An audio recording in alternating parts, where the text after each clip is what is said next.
हिमाचल प्रदेश में कोविड-19 के कुल मिला के 290 केसेस हुए हैं और इनमें से 204 केसेस एक्टिव है, 77 केसेस डिस्चार्ज हुए हैं और 5 डेथ हुई है। हमारा जो सेकेंड बैटल का अधिकतर केसेस जो बाहरी राज्यों से हिमाचल आए हैं, ये कैरियर बन के आने की वजह से हुआ है और इनको क्वारंटाइन में रखा गया है। इसलिए ज्यादा चिंता करने की आवश्यकता नहीं है, लेकिन फिर भी हमें सतर्क रहने की आवश्यकता है। पूरे देश में 1,65,000 केसेस हुए हैं, 4,700 के आसपास डेथ हुए हैं और एक ही दिन में 7,500 के आसपास केसेस बढ़े हैं। लेकिन हमारा जो मॉर्टेलिटी रेट है वो 2.9% थोड़ा कम होते आ रहा है और डबलिंग रेट है, इसमें भी बढ़ोतरी हो रही है। ये स्थिति थोड़ा संतोषजनक है। तो पूरे विश्व में भारत का पोजीशन 9th पोजीशन है नंबर ऑफ केसेस के हिसाब से और 13th पोजीशन है नंबर ऑफ डेथ के हिसाब से। ये स्थिति थोड़ा सा संतोषजनक है, लेकिन हमें इस वक्त बहुत ही ज्यादा सतर्क रहने की आवश्यकता है। आज ही के दिन एडमंड हिलरी और तेंजिंग नॉर्गे माउंट एवरेस्ट चढ़े थे। इस एनिवर्सरी के अवसर पर उनकी एक बात हमें याद करने की आवश्यकता है। Mountain cannot grow, but human beings can grow. With discipline and dedication and confidence, one can fight any kind of war. And Edmund Hillary इसी भावना के कारण से माउंट एवरेस्ट चढ़ने में कामयाबी हासिल की थी। कुछ एक घटना हमारे लिए बहुत अफसोस की बात है। बिलासपुर में एक कंडक्टर जो होम क्वारंटाइन में था, वो सरेआम बाजार में घूमते रहा और बाद में पॉजिटिव पाया गया। इस कारण से एंटायर एरिया को सील करना पड़ा। ये एक गैर जिम्मेदारान हरकतें हैं, इसके लिए मुकदमा दर्ज करना पड़ा। इसी तरह ऊना में एक वीडियो जब मौके पे किसी व्यक्ति को मास्क पहनने के लिए कहा तो उसके ऊपर बदतमीजी से पेश आए, जिस कारण मुकदमा दर्ज करना पड़ा। इसी तरह बद्दी में एक लेडी यूपी से आई थी और किसी को नहीं बताई थी, वो बाद में पॉजिटिव पाई गई थी। इस तरह का हरकतें हमारे लिए बहुत महंगा पड़ सकता है और खास तौर पर जो ट्रक ड्राइवर्स, कंडक्टर्स बाहरी राज्यों से एसेंशियल कमोडिटी सप्लाई के लिए हिमाचल आते हैं, उन्हें बहुत ही सतर्क रहने की आवश्यकता है। घर के अंदर भी सोशल डिस्टेंसिंग बनाए रखने की आवश्यकता है। मास्क पहनना, हैंड वॉश करना, सोशल डिस्टेंसिंग मेंटेन करना उनके लिए ज्यादा आवश्यक है। अगर हम सब मिलके एक दूसरे का मदद करें, इस लड़ाई का सामना कर सकते हैं। मैं चाहता हूं कि सभी लोग सही ढंग से मास्क पहने पब्लिक प्लेसेस में, ऑफिसेस में, और आरोग्य सेतु ऐप डाउनलोड करें और उसका सही ढंग से इस्तेमाल करें और सोशल डिस्टेंसिंग मेंटेन करें और लगातार हैंड वॉश करते रहे। और कोई भी क्वारंटाइन जंपिंग का सूचना अगर आपके पास है तो तुरंत एडमिनिस्ट्रेशन को दे। अगर ये सब काम हम करते रहे तो इस कोविड-19 को हम सामना कर सकते हैं। मैंने पहले भी कहा था कि आजकल साइबर क्राइम बढ़ रहा है। कुछ एक लिंक्स भेजा जाता है जिसमें लिखा जाता है कि कोविड-19 आपके एरिया के बारे में अगर आप जानना चाहते हैं, इस लिंक को क्लिक करें। और अगर आप लिंक को क्लिक करते हैं, आपका पर्सनल डाटा सारा चले जाता है। बहुत सारे तरीके हैं जिससे साइबर क्राइम बढ़ रहा है। हमें बहुत ही ज्यादा सतर्क रहने की आवश्यकता है। मैं एक बात स्पष्ट रूप से कहना चाहता हूं, जब हम चाहते हैं कि समाज सुरक्षित रहे तो हम व्यक्तिगत तौर पर भी सुरक्षित रह सकते हैं। हमेशा हमें समाज के बारे में सोचना चाहिए। सरकारी नौकरी हो या प्राइवेट नौकरी हो, हमें समाज के लिए कुछ ना कुछ योगदान करते रहना चाहिए। लेकिन अधिकतर लोग जो है अपना व्यक्तिगत समस्या में उलझे रहे हैं और वो सोचते हैं कि हमारा व्यक्तिगत समस्या खत्म होते ही समाज के लिए कुछ करेंगे। ये इस तरह की बात है जो समुद्र में नहाना चाहता है, only when the waves stop, वो दिन वो संभव नहीं है। इसीलिए हम कभी अपना अपॉर्चुनिटी और समय को वेस्ट नहीं करना चाहिए। अगर हम जब रिटायर होते हैं तो हमें एक तसल्ली मिलना चाहिए कि लोग हमारे लिए किस बात का याद करते हैं, इसके बारे में हमें सोचना चाहिए। अल्फ्रेड नोबेल, जिन्होंने नोबेल प्राइज का स्थापना की थी, उन्होंने अर्ली मॉर्निंग एक स्वप्न देखते हैं और उसमें उनकी मृत्यु होती है। एक दो अखबार में लिखा होता है Alfred Nobel is no more, inventor of dynamite dies, और थोड़ी देर में आंख खुल जाती है, वे खुश हो जाते हैं कि वे जिंदा है। फिर वो सोचने लगते हैं कि एक दिन मैंने मरना ही है, मेरे पास इतना धन दौलत है, मैं कुछ ऐसा काम करूं और लोग सदियों तक मुझे याद करें। उन्होंने इसी से प्रेरणा पाके अपना दौलत को इंस्टीट्यूशन ऑफ नोबेल प्राइज में लगाते हैं और आज भी हम अल्फ्रेड नोबेल को याद करते हैं। लेकिन एक सेंस ऑफ कमिटमेंट हमें आजकल बहुत कम देखने को मिल रहा है।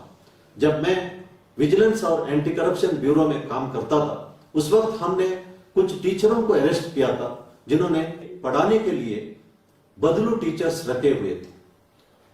उसका मतलब लेट अस से एक टीचर को अगर 50,000 रुपया तनख्वाह मिलता है, उन्होंने 6,000 रुपए के लिए दूसरा टीचर रखा पढ़ाने के लिए, और ये टीचर ठेकेदारी या कोई और काम करते रहे। ये बहुत अफसोस की बात थी।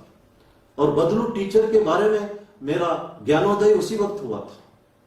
मैं तमाम टीचरों को, चाहे प्राइमरी स्कूल हो, हाई स्कूल हो, कॉलेज हो, यूनिवर्सिटी के प्रोफेसर्स हो, इनके लिए एक एग्जाम्पल दोहराना चाहता हूं। डॉक्टर अब्दुल कलाम जी जब भारत के राष्ट्रपति थे, उन्होंने शिमला का विजिट किया था। उस वक्त वे बच्चों को संबोधित करते थे और एक लड़की ने उनसे पूछा कि how to get happiness and contentment in life. Doctor Kalam ने जवाब दिया है कि happiness and contentment will come with commitment to one's profession. उन्होंने एक एग्जाम्पल दिया। उनके एक टीचर होते थे शिव सुब्रमण्यम अय्यर, सिंपल लिविंग था उनका, लेकिन पढ़ाई में पूरा ध्यान देते थे, मेहनत करते थे। जब स्कूल का रिजल्ट अच्छा होता था या किसी भी स्टूडेंट जिंदगी में कुछ हासिल करता था, उसी से वो खुश रहते थे। डॉक्टर कलाम ने कहा, इस वक्त मैं भारत के राष्ट्रपति हूं, मेरे साथ पूरा थामझाम है, फिर भी मेरे वे टीचर मेरे से ज्यादा खुश रहते थे। मेरे ख्याल में इससे बेहतर कोई एग्जाम्पल हम दे नहीं सकते। इसीलिए कहा जाता है वर्क इज वर्शिप। जो वर्शिप से हमें जो ग्रेस मिलता है, अगर सिंसियरली काम करने से वो ग्रेस मिल सकता है और हम एक तृप्ति लाइफ में पा सकते हैं। इसलिए मैं कहता हूं, हमारा जो भी प्रोफेशन है, पूरा डेडिकेशन से हमें काम करना चाहिए।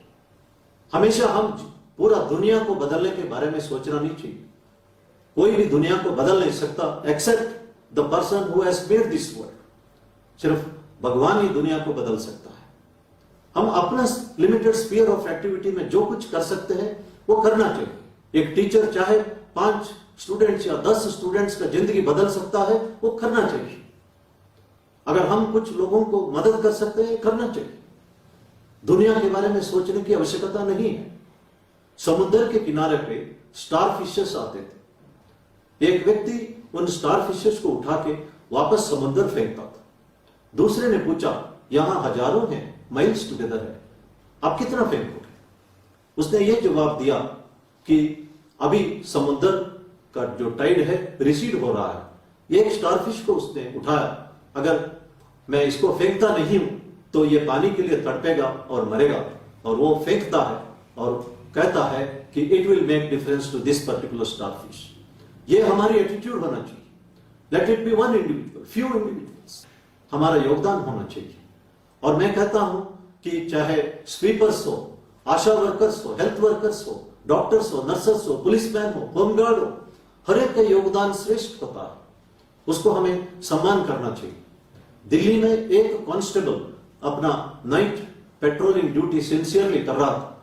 उस वक्त तंदूर के बाहर थोड़ा सा बाल देखा उसने। He climbed up and pulled the hair and a small piece of skull came and that's how entire tandoor murder case was worked out. ये उसका योगदान है, अप्रिशिएबल है। इसलिए किसी का भी योगदान कभी छोटा नहीं होता या बड़ा नहीं होता। हमें किसी भी नौकरी हो, डेडिकेटेड होके काम करना चाहिए। भारतीय पुलिस का इमेज बहुत सुधारा है। हम अगर 20वीं शताब्दी देखें, हिंदी फिल्म्स में पुलिस को एक मजाकिया तौर पर दिखाया जाता था। आज लोग उन फिल्म्स को देखना पसंद करते हैं जहां पुलिस अफसर को एक जांबाज के तौर पर, एक सिंघम के तौर पर, एक ऑनेस्ट पुलिस अफसर के तौर पर दिखाया जाता है। इसीलिए फिल्म प्रोड्यूसर्स भी आजकल ऐसे फिल्म बनाने लगे हैं जहां पे जांबाज ऑफिसर्स को दिखाते हैं। उन्होंने समझ लिया है कि लोग इसको देखने पसंद करते हैं और पुलिस कभी क्रिटिसिज्म से घबराता नहीं है। क्रिटिसिज्म से हम अपने आप को इंप्रूव कर सकते हैं।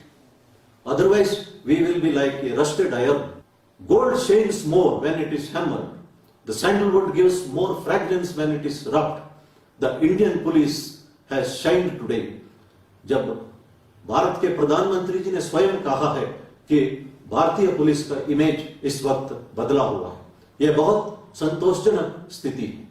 मैं इस वक्त कंक्लूड करते वक्त 4 बातें कहना चाहता हूं। पहला, वर्क इज वर्शिप। अगर हम अपना ड्यूटी सिंसियरली करें, डेडिकेटेड तौर पर करें, हमारी तरफ से समाज को योगदान देते रहे, हमें किसी भी मंदिर जाने की आवश्यकता नहीं है। दूसरा, जो समाज को सुरक्षित रखना अगर हम चाहे, हम व्यक्तिगत तौर पर सुरक्षित रहेंगे। समाज की सुरक्षा और व्यक्ति की सुरक्षा में कोई अंतर नहीं है। तीसरा, when we help others we are basically helping ourselves।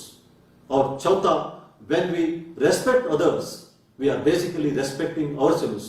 there is absolutely no difference respecting others and respecting oneself। मैं इन बातों के साथ अपना ब्रीफिंग खत्म करना चाहता हूं और अगला डीजीपी आगे का प्रेस ब्रीफिंग करेंगे। धन्यवाद। जय हिंद।